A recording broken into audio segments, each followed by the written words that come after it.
Colonel Ramiz سلطان ایک عام شخص کی طرح روز صبح گھر سے کام تک کا سفر گاڑی میں طے کرتے ہیں۔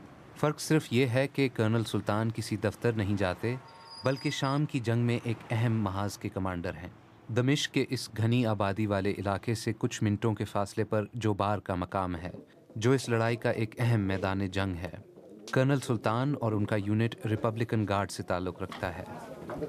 لوگوں کے برباد گھروں کے ملبے پر اب یہ جنگی مورچے بن گئے ہیں۔ رہائشی اپنی یادوں کے علاوہ شاید ہی یہاں سے کچھ لے گئے ہوں۔ کرنل سلطان کا کہنا ہے کہ وہ شام کے محب وطن شہری ہیں اور اپنی ملک کی بقا کے لیے دہشت گردوں سے لڑ رہے ہیں۔ وہ شامی فوج پر لگائے جانے والے مظالم کے الزامات کی سختی سے تردید کرتے ہیں۔ آپ پر الزام یہ لگایا جاتا ہے کہ کسی بھی اور مسلح گروہ سے زیادہ بے گناہ شہریوں کا قتل آپ کرتے ہیں۔ یہ سارا پروپیگنڈا ہے، فوج کو بدنام کرنے کی کوشش ہے، سب جھوٹ ہے، ہماری تربیت ایسی نہیں ہے۔ ہم صرف ان لوگوں کو مارتے ہیں جن کے ہاتھوں میں ہم خود ہتھیار دیکھتے ہیں۔ سیمنٹ کے اس صحرا میں باغیوں کے مورچے دور نہیں۔ کرنل سلطان کا کہنا ہے کہ ان مورچوں کے قریب رہنے والے شہری یقیناً باغیوں کی مدد کر رہے ہوں گے۔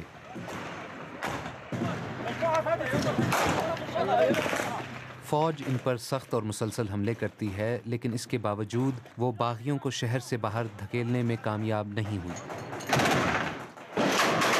اعلیٰ ہتھیار فوج کے پاس ہیں۔ کھلے میدان میں استعمال ہونے والے یہ ٹینک اب شہر میں باغیوں کے ٹھکانوں کو نشانہ بناتے ہیں۔ دوسری جانب اس گولہ باری کے اثرات کچھ یہ ہیں۔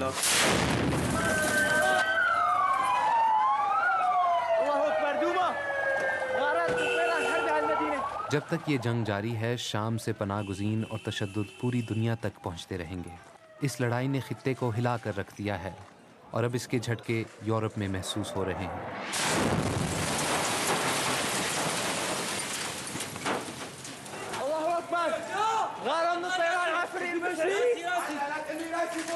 یہ وہ حقیقت ہے جس کی وجہ سے شام کی 20% آبادی اپنا ملک چھوڑنے پر مجبور ہوئی ہے۔ لاکھوں والدین اپنے بچوں کو خطرے سے دور کرنے کے لیے کچھ بھی کرنے کو تیار ہیں۔ گزشتہ دنوں باغی سرگرمیوں میں شدت آئی ہے اور دوما کے علاقے میں انہوں نے ایک اہم روڈ کا کنٹرول لے لیا ہے۔ اس جنگ میں اونچ نیچ روز ہوتی ہے لیکن واضح فتح کسی کی ہوتی نہیں نظر آتی۔ فوج پر برتری حاصل کرنے کے لیے باغی شہر کے نیچے سرنگیں کھود رہے ہیں اور فوج انہیں اتنی ہی جلدی تباہ کر رہی ہے۔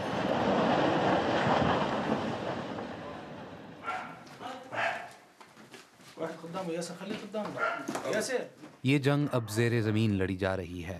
حکومتی فورسز نے اس 800 میٹر لمبی سرنگ پر قبضہ کر لیا ہے۔ ان کا کہنا ہے کہ اس کو استعمال کرتے ہوئے باغی شہر کے مرکزی حصے میں گھسنے کا منصوبہ بنا رہے تھے۔ اگر یہ کامیاب ہو جاتا تو وہ منٹوں میں حکومت کے گڑھ میں داخل ہو سکتے تھے۔ فوج کے ایک افسر نے مجھے بتایا کہ مسلح گروہوں کو امداد دینے کے بجائے مغربی ممالک کو جہادیوں کو شکست دینے میں ان کی مدد کرنی چاہیے۔ تو آپ کے خیال میں برطانیہ کو کیا کرنا چاہیے؟ برطانیہ کو دہشت گردوں کی مدد کرنا بند کرنی چاہیے۔ وہ ان کو ہر طرح سے تحفظ فراہم کر رہے ہیں۔ اب دیکھیں ہم افغانستان جیسا بن کے رہ گئے ہیں۔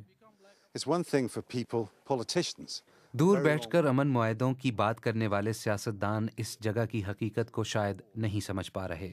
شام میں اب سیاست اور سفارت کاری کے نہیں بلکہ جنگ کے اصول رائج ہیں۔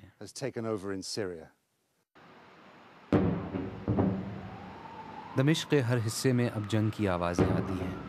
شام مشرق وسطی میں شورش کا سب سے بڑا مرکز بن گیا ہے۔